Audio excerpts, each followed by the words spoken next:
আয় আল্লাহ, আমরা কেমন যেন এতিম হয়ে যাইতেছি,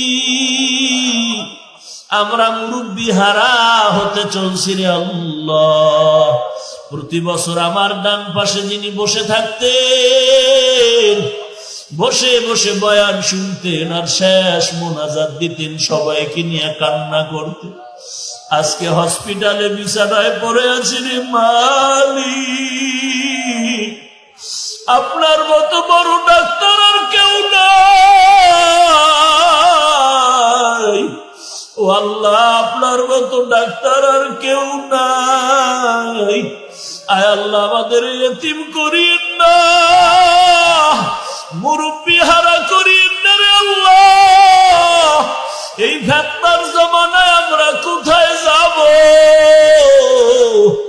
আয় আল্লাহ, আমাদের মুরব্বি হযরতের সুস্থ বানাইয়া দেন।